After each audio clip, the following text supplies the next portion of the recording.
just feel like we just bring it different in Atlanta. Atlanta is something about us that, we just got a little bit more flavor, a little more spice.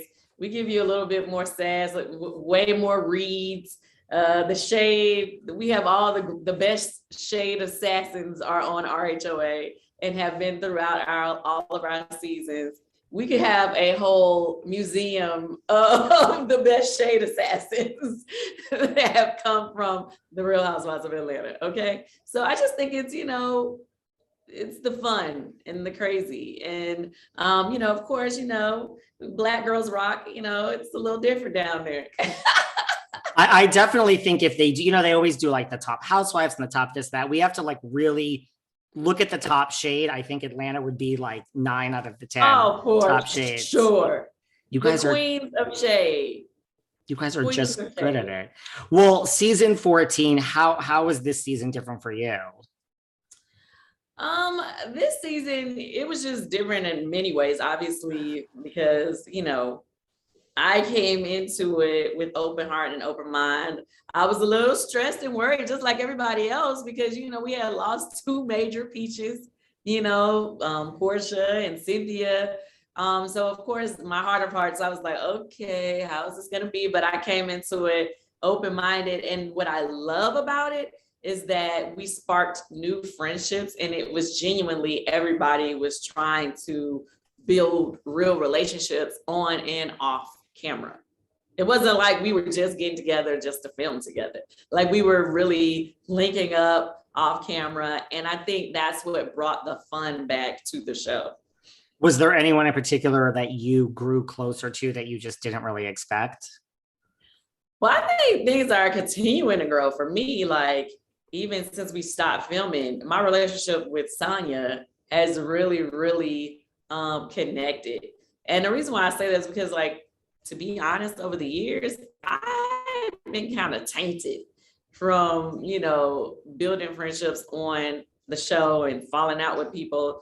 Like, it made me to where, well, I always have been the type of person that I'll be like side-eyeing people before I get to know them. I'm like, I don't know what I think about you yet, which I ended up doing the same thing to Sanya, but she won me over. Well, listen, in your defense, people have come and gone, right? So it's almost like, you're there 13 seasons, like kind of like, let's see if you're here in 3 seasons, and then maybe we'll get to know you. It's just not even that. It's like, sometimes I feel like people, sometimes they aren't genuine. You know what I mean? Sometimes people befriend you just so that they could, be a part of this franchise, you know what I mean? Or to, click up with whoever they think is gonna make things better for them or whatever. So I never really, you always question people's intentions, really, but like I said, she won me over, so. What about, right? Do you think it's, to your point, like, do you think it's easy to like come into this group or cast for Housewives now? I mean, in the sense that, look, season 2, you came on, people know what's going on. And this isn't just with Atlanta. We're seeing it like on every franchise where you kind of sit back and you're like, please, honey, like, you're trying way too hard. Like, the game, you've watched this show for so many years. Right. I mean, see, and then I feel like, with that being said, that can be like an advantage or a disadvantage. Meaning, a lot of them think they know everything about me because they've seen, my life on TV, and I don't really know anything about them. They come in and they're able to, be whoever they want to be. Whereas I'm me, but they already know who I am. They already know what I'm like, what I don't like, things about me that, I normally wouldn't have let you know if you had not been watching me on TV. You know what I'm saying?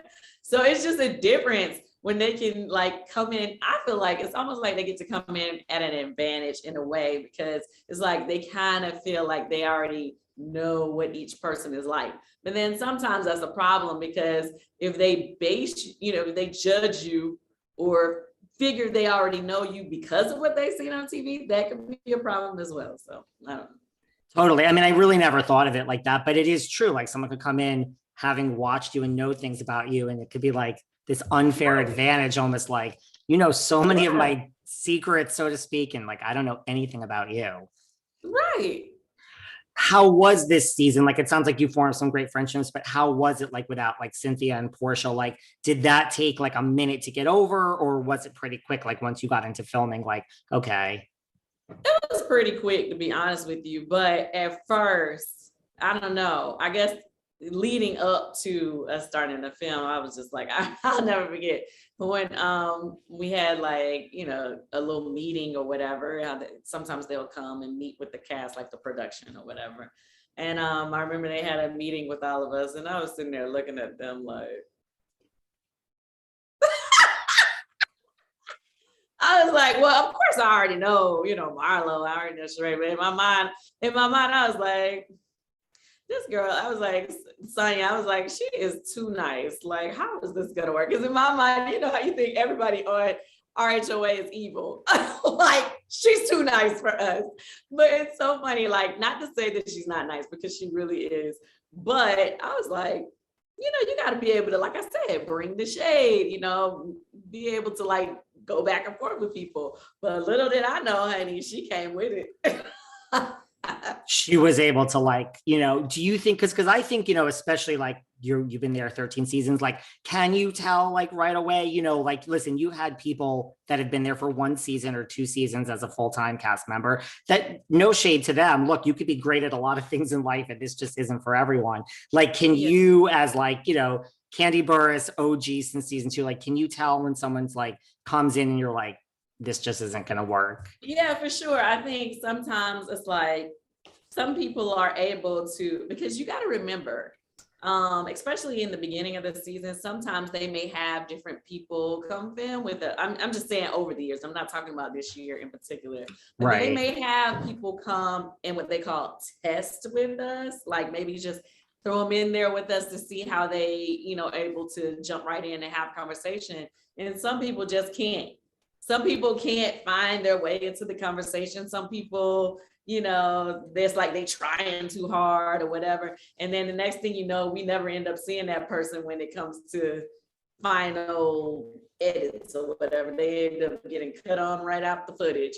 But there are those people who are able to just like jump right in, and it's like they've been there forever, you know, or either people who are able to have real conversations and not be intimidated.